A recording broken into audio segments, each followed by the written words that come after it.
The Mid-America Veterans Museum is a 501c3 nonprofit business. The museum would not exist without the donations of our generous community. Your donations ensure the museum continues to share and preserve the stories of our veterans. To donate, visit mavm.org and click on Donate.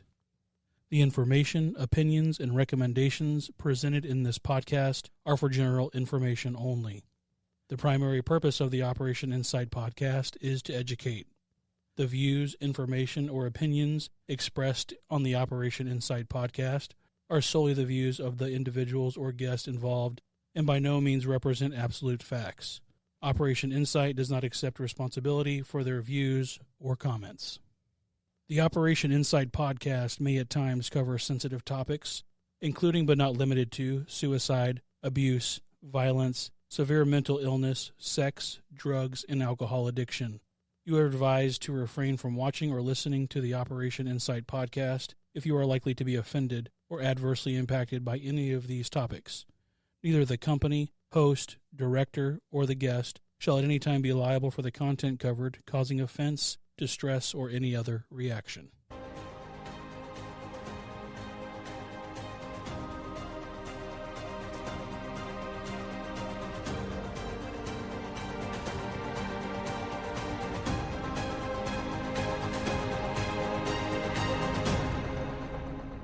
Welcome to the Operation Insight podcast from the Mid-America Veterans Museum with your host, Jason Galvin, and co-host, Sergeant Ethan Gross. Welcome back, family. Thank you for joining us yet again on Operation Insight. You know, throughout the day, I'll text Jason and talk about our upcoming guests and talk about different types of things we have to think about for the interview. And today, Jason said how excited he was for the interview, and I couldn't agree more. We have a very unique interview this evening. Councilwoman Linda Ragsdale of the 5th Ward of O'Fallon is joining us. Councilwoman Ragsdale represents a Gold Star family member, child of an Army veteran, a Green Beret veteran, nonetheless. A veteran who, for reasons of his own, is not quite ready to share the story himself, but has passed on some stories and some anecdotes through his daughter, Linda. So we're going to be talking about those things. We're going to be talking about Linda's uncle, who was killed in action in Vietnam in the late 60s. And we'll also talk about Councilwoman Ragsdale's commitment and involvement with veterans in our community. So with all that being said, Councilwoman Ragsdale, thank you so much for joining us today. Thank you so much for having me. I hope you don't mind me calling you Linda. Is Not that okay? at all. Okay. I go by Hey You, too. Hey, well, we'll try to avoid that this evening. You don't go through the list of names like my mom does of all the boys. You know who I'm talking about. Well, Linda, let's do this. I want the audience to know as much about you as possible. So give us an introduction of yourself. So I have been on the O'Fallon City Council for 2.5 years. And in addition to that, I've been an accountant for the last 25 years. I'm back in school after not being in school for 25 years, getting my MBA. And then I stay very busy with visiting my family, taking care of my 85-year-old father, and just various organizations. Tell us about your father. My dad is... And you have to excuse me, I always get a big grin on my face anytime anyone asks me about my dad because I just love him so much. He's just an amazing individual. He's very proud of the fact that he was born the last day of the 1930s, and he will remind you of that every chance he can. You know, both my parents came from very humble backgrounds. They both grew up on farms. Neither one of them had indoor plumbing.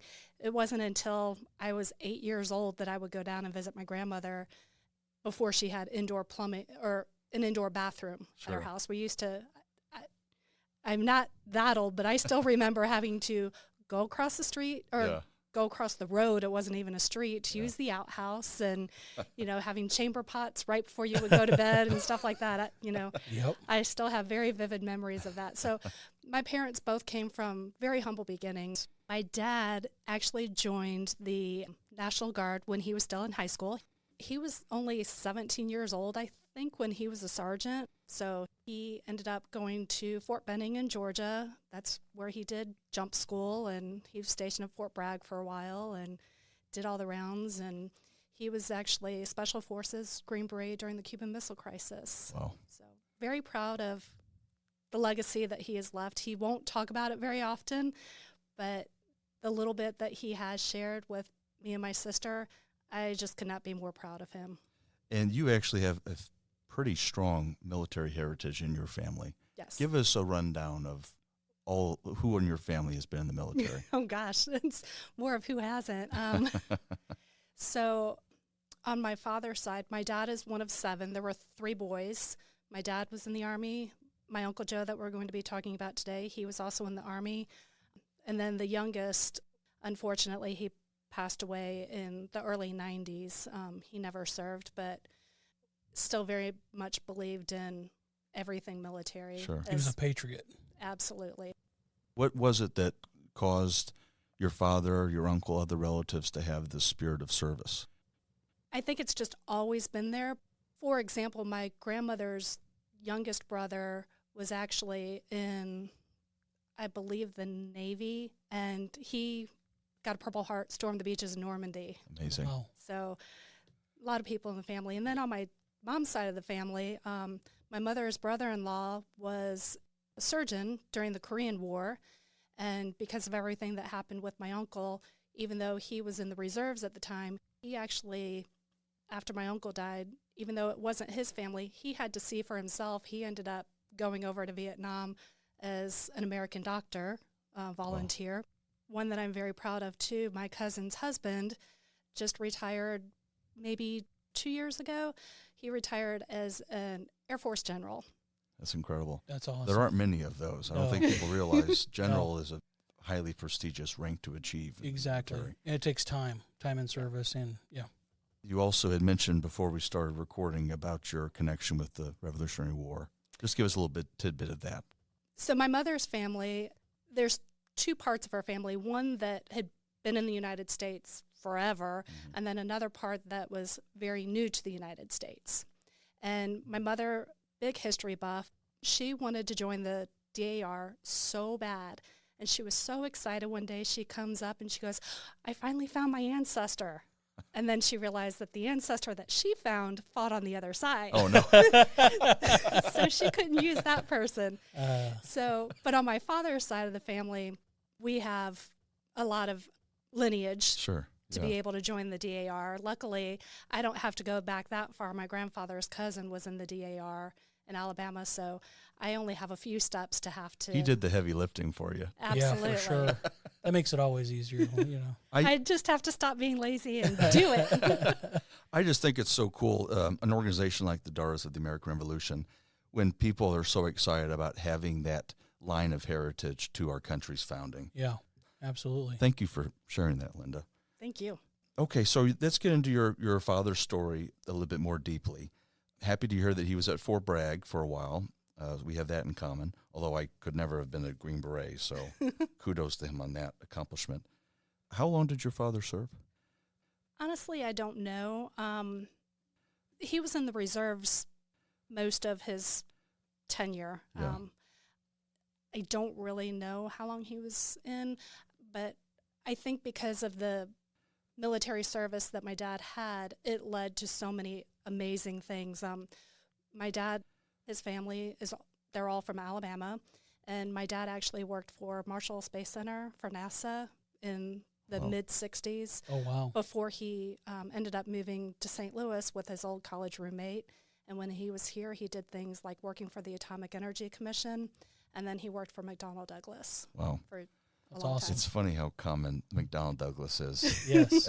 as a tie-in with a lot of veterans. I'm sure it is. A big employer, Yes. it makes sense at the end of the day, but They're probably seeking to have the experts, come on board. very much so. Yeah, And veterans make good, hard workers. absolutely. Your father was also a small business owner for 40 years. Am I getting that correctly? That's probably about right. Okay. When I was maybe 2 years old, I guess, McDonnell Douglas was going through some turmoil, and a lot of people were being laid off, and my dad basically went to his boss and said, hey, I'll take the buyout if you're willing to get rid of me.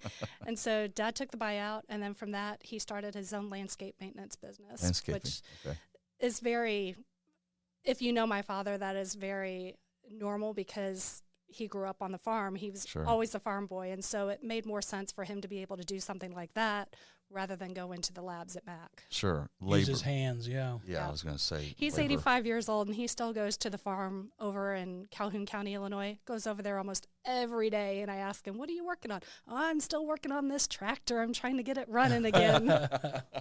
There's always a tractor that's broken, it seems like. Yeah, and it gives you some solitude, and you can be by yourself. Yeah. Yeah. Mm-hmm.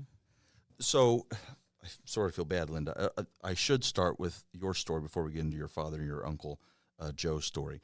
Tell us a little bit about your upbringing and education and that sort of thing as well.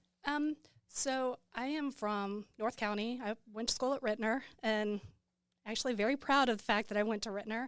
But I didn't graduate early, but I had enough credits to finish school early. So I actually left high school January of 1990, and I was an exchange student to New Zealand. Oh, cool. That's awesome. That's great. It's very important that I mention what year it was because there were two really big things that happened that year. First of all, in New Zealand, their form of government, they don't elect the prime minister. They elect the party, and whoever is the leader of the party is the one that becomes prime minister. Well, in the 1 year that I was there, more specifically, I was there for 50 weeks.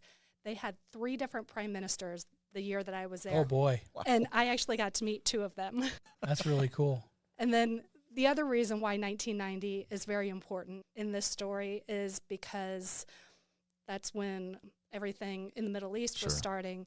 And I had a host father that was just really uphill.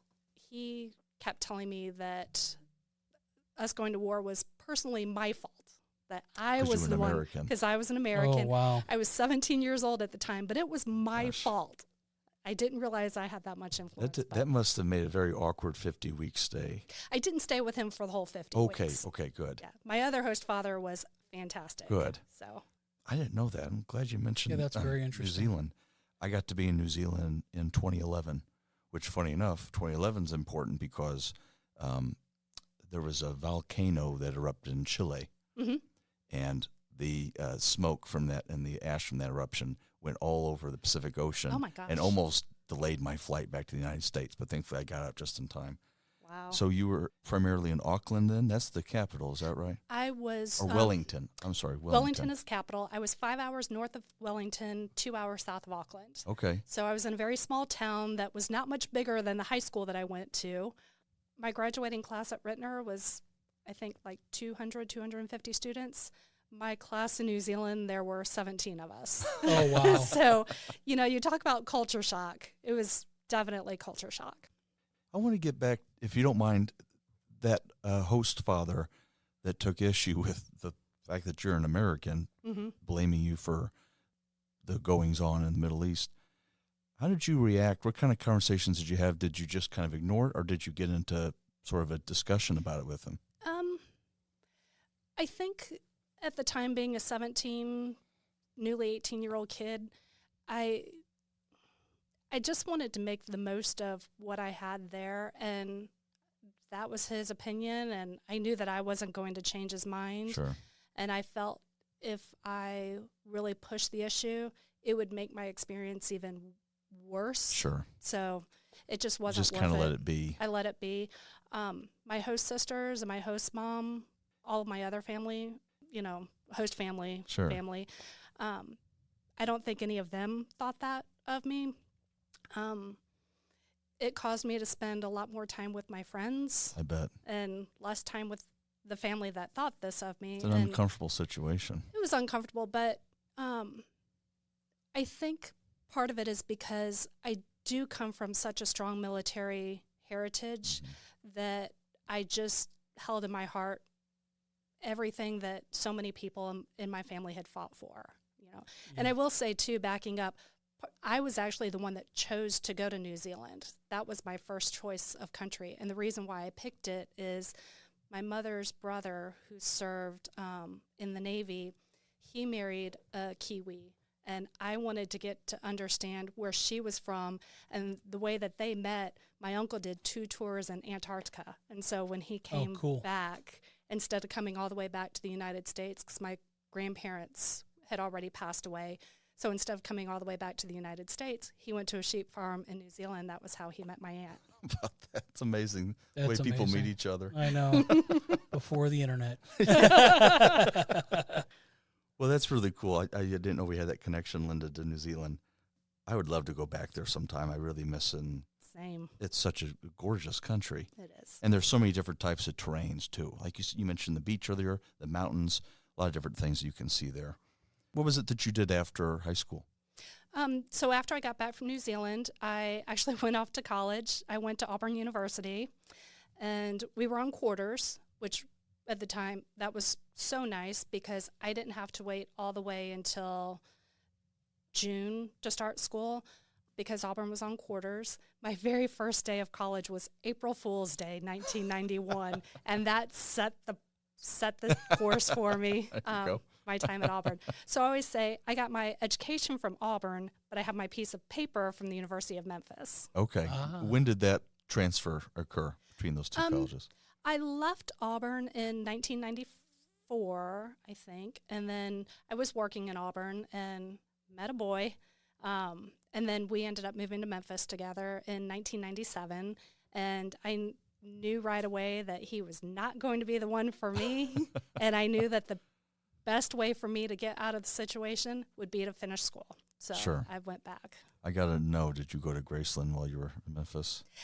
I went to Graceland years prior to that with my parents, but in the 4 years that I lived in Memphis, I never went to Graceland. Never went over there.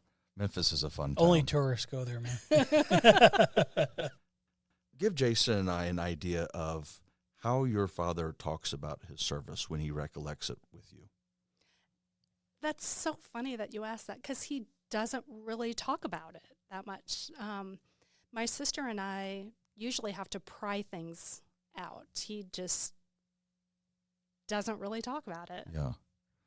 Tell us about your Uncle Joe. So Uncle Joe died.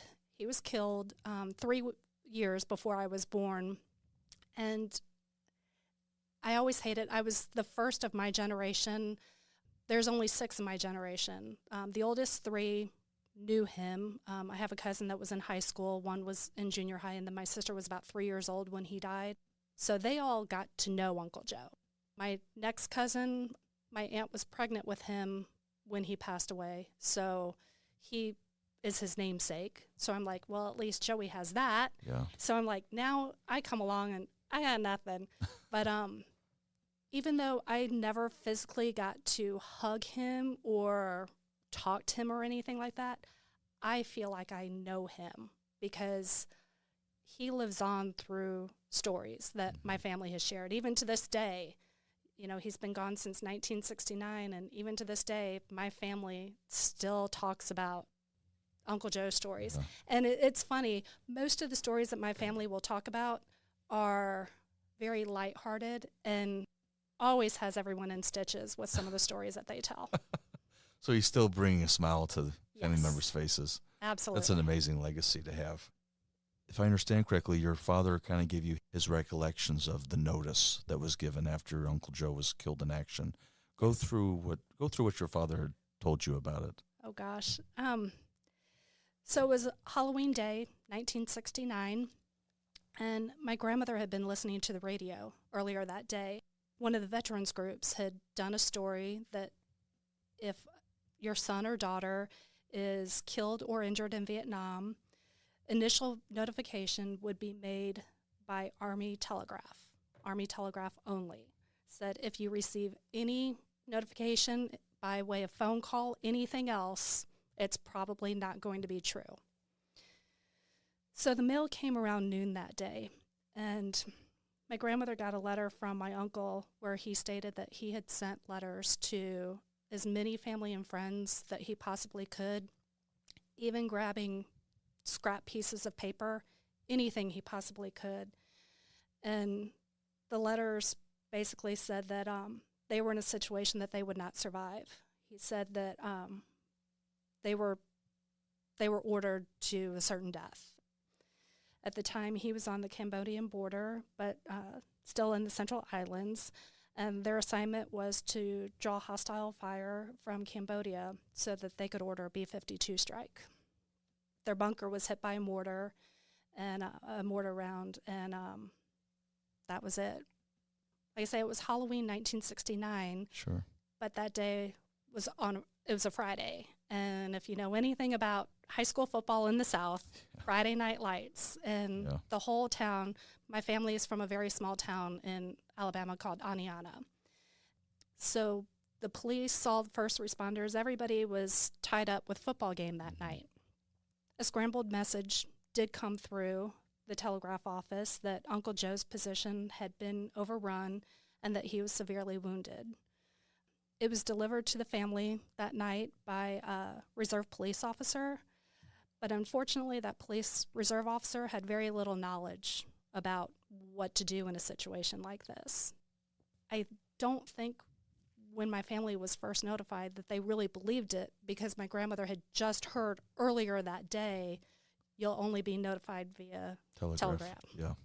So they didn't believe it, I think, at the time. By this point, my father was already living in St. Louis, working for McDonnell Douglas. He knew a lot of people, and some of the people that he knew from his days, having served himself, he knew some people with the Coast Guard office in South St. Louis, and he immediately got on the phone with some of his buddies at the Coast Guard station, and they were talking. Everybody was making phone calls on behalf of the family to see what they could do to help us out. Yeah. I say us, but to help the family out, to find out what was going on. The Coast Guard office radioed Vietnam Third Field Hospital in Saigon, where my uncle was evacuated to. And my dad also worked with a gentleman at Mac whose son, this is so ironic, his son was an anesthesiologist at the hospital in Saigon that my uncle had been taken to. So when all of this first happened, my family was told that if there was any change in condition, the family would be notified immediately. But if there was no change in condition, the family would be notified like every 3 to 5 days. And unfortunately, that never happened. But I guess the one saving grace is that my dad knew people and knew people who were on the ground. Sure. That even though they were not readily getting information from the Army, my dad was able to get information from his friend whose son was at the hospital.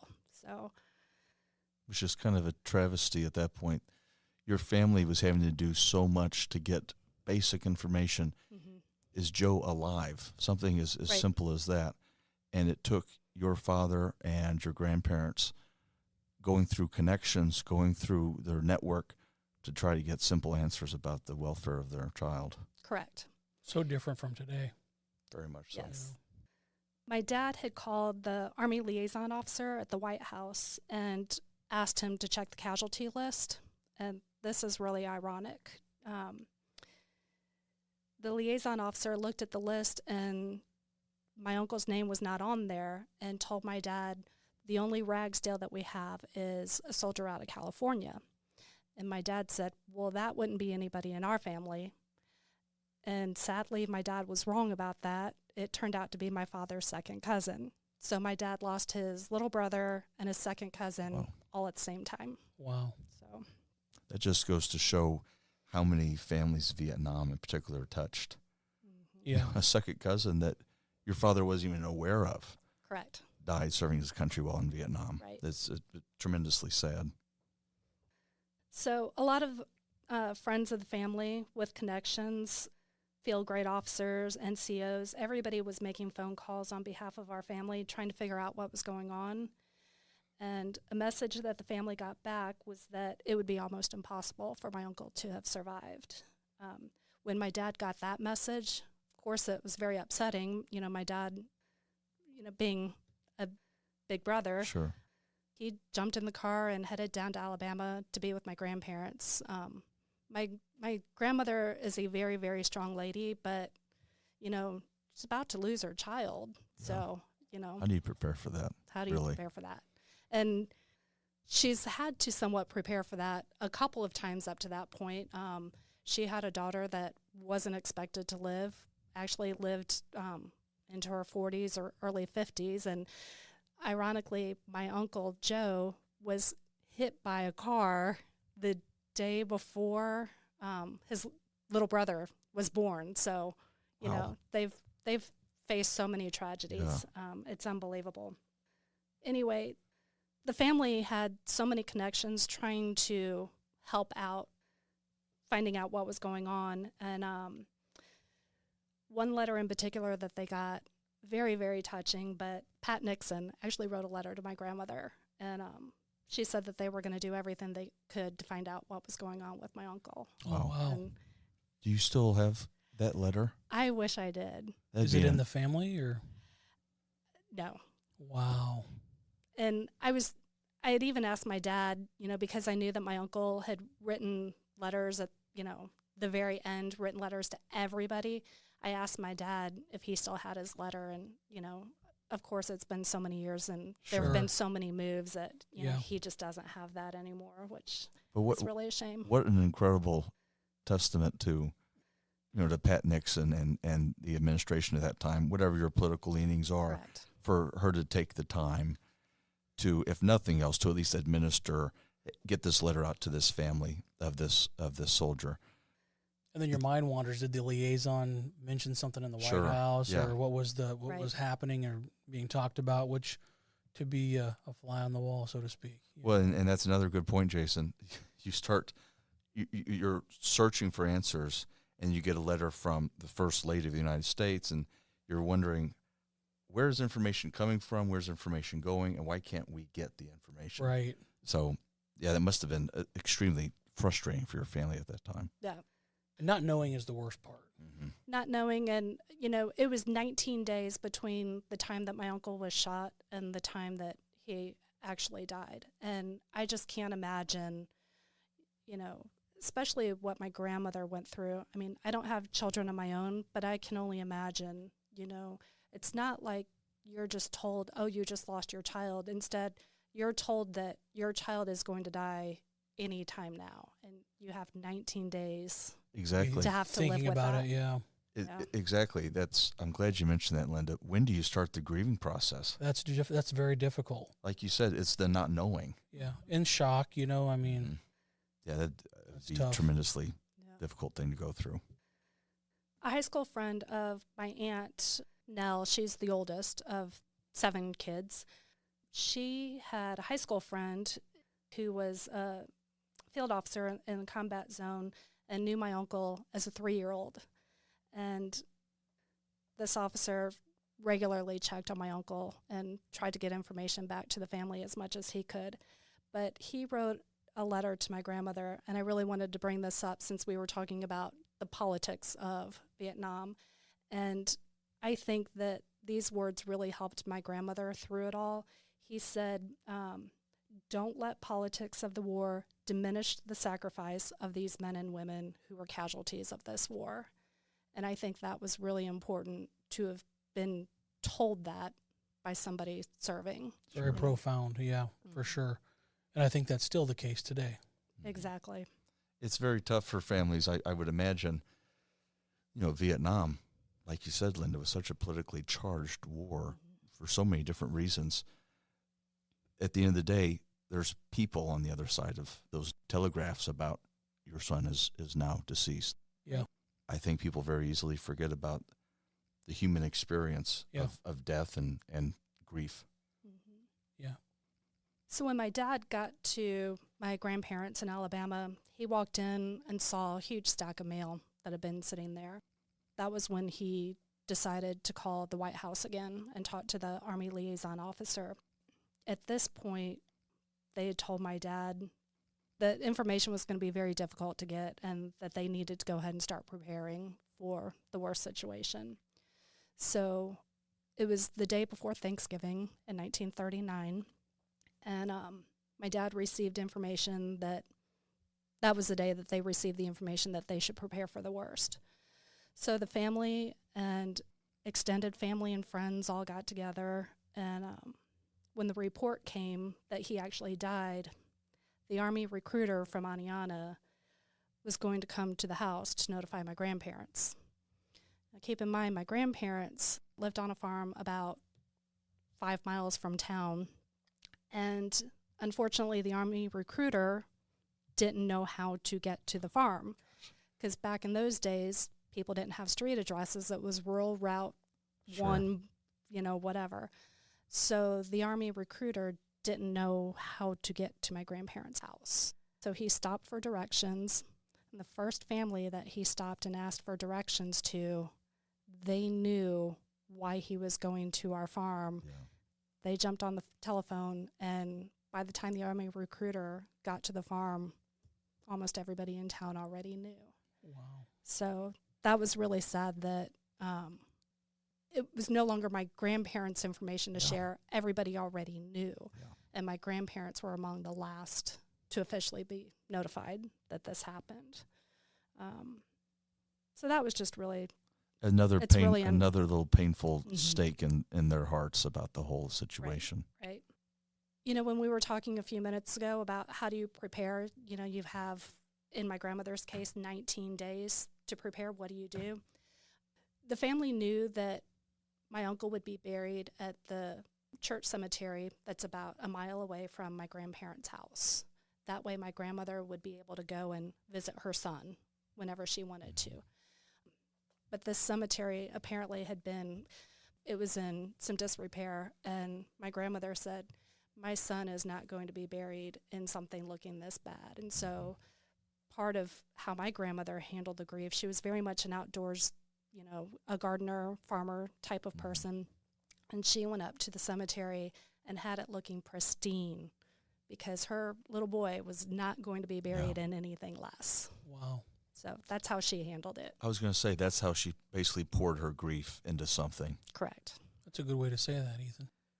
You had said earlier, Linda, I'm saying us, and despite the fact that you weren't yet born, this is a family story. Mm-hmm. I love the fact that she said us. Oh, yeah. And I think you should continue to say it Yeah. because you all have experienced grief in some form Right. from your Uncle Joe's death, whether it was in real time or through the stories that you've now heard from your grandparents, your dad. I'm sure other relatives have their anecdotes and recollections of when that occurred. I think it's a really beautiful testament to family members of veterans and Gold Star family members who've lost loved ones, whether or not they knew them personally, whether or not they interacted with them while they were still living. Uncle Joe's memory obviously still means something to you. It means a lot to me. Yeah, and it's very evident for both Jason and I to see, Linda. I'm really grateful that your father decided to share that story with you and that you've related that story to us today. It's a really powerful story. It's a sad story. Oftentimes people want to believe that there's a lot of organization and order in the military, and this is an example of your family went through hell and back just trying to get basic information about Joe Right. and his well-being. War is a A human fog of endeavor, war. fog of war, Yeah. exactly. And mistakes and accidents happen when it comes to communication especially. If you're okay with it, Linda, I'd love to tie that story about your Uncle Joe into the story that you were relating to us earlier before we started recording about Lance Corporal Jared Schmidt's return home. Yes. Please tell us that story. Like many locals, I had been watching the story, and it really touched my heart when I saw that Jared had been killed. And I think to honor my uncle, I felt like I had to be at Bowie Funeral Home when Jared's body came back stateside. Because during Vietnam, a lot of the soldiers did not come home to a hero's welcome. But luckily for my family, my uncle did come home that way. And I felt like even though I wasn't around, I still felt like I needed to pay it forward and show my respect. So I made the decision to go up to Bowie, and I stood up there. I had the Gold Star flag that had hung in my grandmother's window for several years, had that with me, and I just remember as the crowds are talking and everybody's sharing stories about, their loved ones and this and that. And I just started crying my eyes out. I could not stop crying. And some of my friends that I was with, they said, why are you so emotional? Like, I know that this is an emotional time, but why are you so emotional about this? And I remember telling them that this is hard for me because I feel like this is the closure that I have been needing. And I never realized until that moment that I needed closure from something that happened before I was born. Yeah. But Yeah. I needed the closure. And I can't say enough about Mark Schmitz and his family. It pains me that they have to suffer a pain for me to be able to experience that closure. But I do think that strengthens the bond that the veteran family community has. Mm-hmm. I think it's a enormously beautiful picture that you've painted for us. Your Uncle Joe's death, 40 plus years ago, has a connection to a local Marine's death, Jared Schmitz, separated by an entire 2 generations, really, when you think about it. Right. And yet you're that common thread between them, those 2 individuals. So I'm glad you shared that with us. It's a really impactful story. Yeah, and, for sure. And any time that Jason and I can pay homage and pay the respects that are due to our fallen soldiers, Marines, sailors, airmen, whoever it is, we always want to pay that respect. It's an important sacrifice that those men and women make. Tell us about your involvement with the museum here. Tell us about your involvement with Heroes Cares and your involvement with Mizzou's Extension Council. So this museum is very, very special. I'm so glad that it's here. And I will be honest with you, I wish I did more. I really don't do that much for the museum. Constantly telling people that you need to come and visit. And that's enough. Believe me, that is your part. Because the stories in this building are just absolutely amazing. But I admit I probably need to be one that needs to find some time to volunteer a little bit more. You're always welcome. We'd love to have you. This place does phenomenal. The staff, I can't say enough great things about the people here. With Heroes Care, I've only volunteered with them a couple of times. It's an organization that does a lot of good work, not only for current soldiers, deployed soldiers, veterans, and now they're getting into doing things for police officers. It's a very amazing organization. I know one of the stories that I was told is, if there's a soldier whose wife is still stateside and perhaps, she has little kids and she's doing everything she can to make ends meet and her water heater goes out, well, she can call Heroes Care, and Heroes Care will help her with the resources that she needs to be able to get that water heater fixed right away. So that's fantastic. Because she's got enough on her plate. Mm-hmm. Sure, just the stress of that in and of itself. Yes. Absolutely, and to know that you don't have to worry about that stuff is... Right. So I very much love the work that Heroes Care does.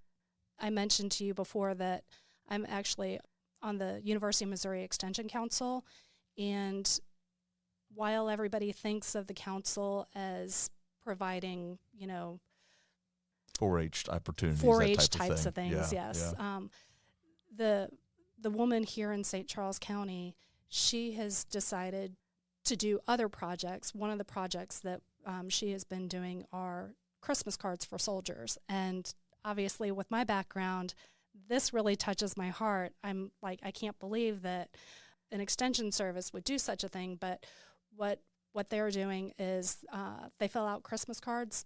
I mean, it can be as simple as just signing your name, St. Charles County, and she collects them. She takes them down to Heroes Care, and then every year Heroes Care will put those in a care package. They deliver, I don't know how many care packages to deployed soldiers. That's awesome. Every deployed person I've ever talked to loves care packages. Oh my gosh, Yes. yeah. It's just that simple thing of knowing that someone else is thinking about you. Right. Yeah. And some candy doesn't hurt. That's right. Just don't make it chocolate because chocolate very well could melt. Yes. That's right. Yes. I want to get back to your dad, and Mhm. I want to be respectful of the fact that your dad, his story, it's his story to tell, Right. or not tell. When you are able to talk to your father about his military experience, or really, I guess, just his life and career as a whole, what is the sense that you get from him regarding what he took from his military service? Oh gosh, that's hard. Dad does not talk about his military service very much. Because he was a Green Beret, he will say, it's classified, it's all need to know. So he does not share very much. What an easy out. Yes, that's usually his out. I have gotten enough out of him to know that because he was during the Cuban Missile Crisis, he said that he was reviewed by Fidel Castro. That's about the extent of what I know. Wow. Okay. Um, Do we have your father partially to thank for not going into nuclear war back in the 60s? That's what I'm hoping for that. Okay. That's what I keep telling myself. But he's always been a stickler for time. I think the military does that to him. Yeah. And I think that has carried on to me. If you're not 10 minutes early, you're late. Yep. So he doesn't share much, and How do so you I think- try not to pry. Do you think it affected how he was as a father to you? Do you think it came out in that respect? I think as a young child, yes. Because when I was a kid, I was terrified of my dad. It's like, I don't want to get in trouble at school because I don't want my dad to get mad at me. And it's so funny now, my mother passed away in 2006, and my father has really taken on some maternal instincts. And so now he's the biggest teddy bear. And I tell people that as a kid, my friends were scared of him. I was scared of him. They're like, you guys were scared of your dad? Like, I can't believe that. He's the biggest softie I know. Does your dad attend reunions or go to any sort of veteran associations or organizations, anything of that nature? No. Why do you think that is? I don't know. It's almost like, you hear about World War II veterans and Sure. how they were the greatest generation, and a lot of times they don't really talk about their service. Sure. It's the same with my dad. Even Yeah. though he was, he was a little boy, he remembers his uncle and his dad both going off to World War II, just will not talk about it. Yeah. It's a generational thing, I think. Mhm. Nowadays, and each person is different, but nowadays I feel like, and personally as a veteran, I feel like that's a good thing. Veterans are a lot more open about their service. Mhm. I think you have to be. PTSD is a real thing. It's a real affliction. And being able to discuss the things that you saw or witnessed can be its own type of therapy, especially when it's with other veterans. Well, I actually appreciate your dad's perspective on this because we don't get this very much on Operation Insight. It's his story to tell or not tell, Mhm. and we want to be respectful of that.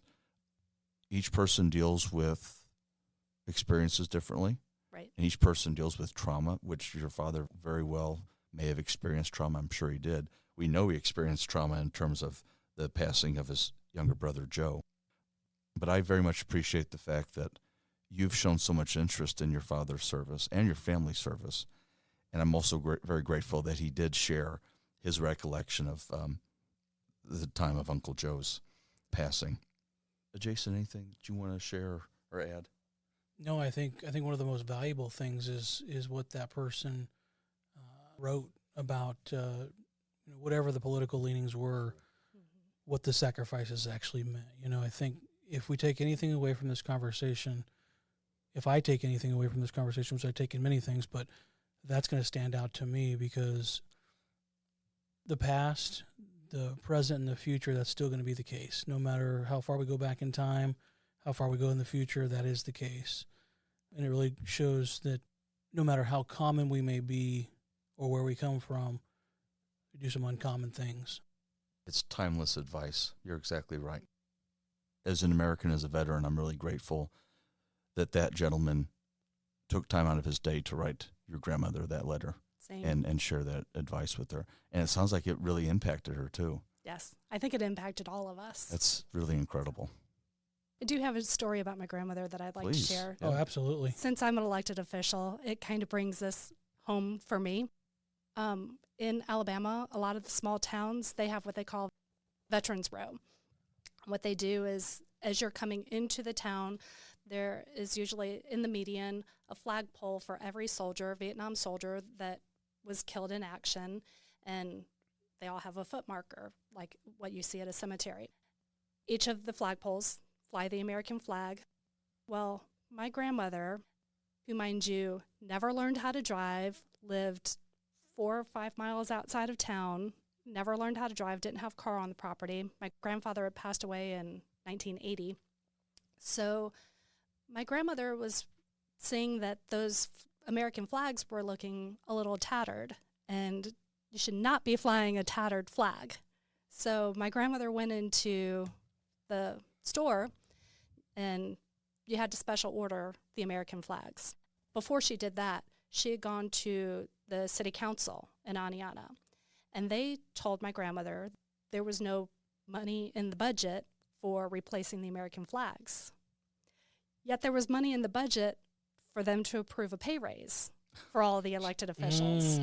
It's Don't get me started. Oh my goodness. So Your grandma did not like that, I'm sure. grandmother did not like that.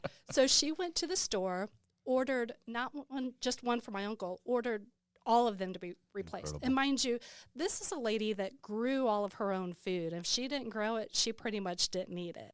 She was very much a penny pincher. So she had all of the flags replaced, and when they came in, they were delivered. Well, somebody at the store notified the Birmingham News of the Gold Star Mom. It made headlines the next morning. Gold Star Mom replaces all the flags. Wow. And the very next election, all of the elected people Bye-bye raise. who got elected or that voted themselves pay raise, yeah. they were all out the very next election. Oh, my goodness. That's awesome. I love that you shared. I'm glad really happy you shared that story, Linda. One reason I'm happy you shared it is because earlier I had asked you, what was it, something in the water, what was it that caused such a great spirit of service in your family? And now I think I know the answer. It's just innate. It's in the blood. Yeah. That's an incredible story about your grandmother and just the commitment and the sense of honor and respect that she had for even people who she didn't even know, all because of her son was part of that. Really incredible story. It sounds like your grandmother and your entire family are examples of great Americans. Absolutely. When we get together we don't get together for Memorial Day, we get together for Decoration Day, which is usually about the same time. And we go up to the cemetery, family cemetery, we put flowers and put flags for any headstone that they need flag for. And then before my grandmother passed away, we used to always go back to the farm, sit out on the front porch, and just have our family meal. And, it wasn't somber for us, but it was a day to tell stories about Uncle Joe and my grandmother's brother who had been in World War II on D-Day and everything. So it's not like, a lot of families get together for Memorial Day and it's backyard barbecues. And, to this day, I try not to get offended, but it does hurt my heart when somebody says Happy Memorial Day, because it's like, this is not a happy day. And you had mentioned your relationship with Lee Hundelt. Lee Hundelt, I'll just speak for myself. I'm sure Jason knew this all along, but she helped kind of re-educate me about Memorial Day. And the phrase Happy Memorial Day doesn't really belong in our terminology. It does not. But I like your perspective on it because it doesn't need to be a somber day, but a day of reflection, most definitely. Yes. Making this so easy for me here, Linda, because what you're saying is almost exactly what Ralph Barali, the founder of this museum, has been famously quoted as having said, no one's ever really gone as long as their memories remain. And your Uncle Joe lives on in you because the stories and the memories remain.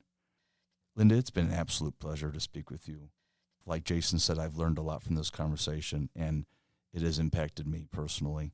So thank you for being here and speaking with us. Well, thank you for that, and thank you so much for letting me share my dad's story. It was a pleasure. It means a lot to me.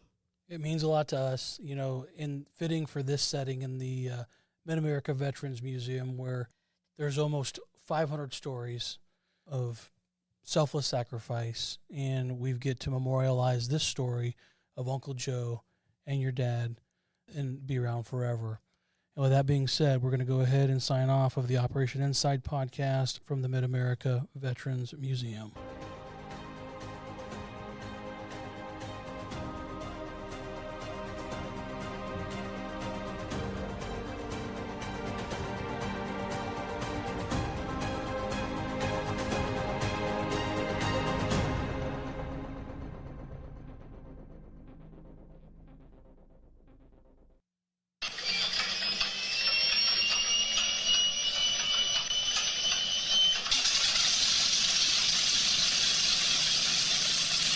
The sound you just heard was of a B-25 Mitchell bomber. And guess what? You have the opportunity to ride in one. Join us for the third annual Remembrance Gala, a powerful evening dedicated to honoring and remembering the brave men and women who have served our nation. Enjoy a delicious dinner, live entertainment, and an exclusive auction featuring that B-25 Mitchell bomber. Tickets are now on sale through the Mid-America Veterans Museum website. Don't wait. Reserve your seat today for an evening of honor, history, and celebration. Operation Insight is brought to you by the Mid-America Veterans Museum. Do you like our podcast? With your support, we'll continue to bring you great programming. If you'd like to donate, go to mavm.org and click on Donate.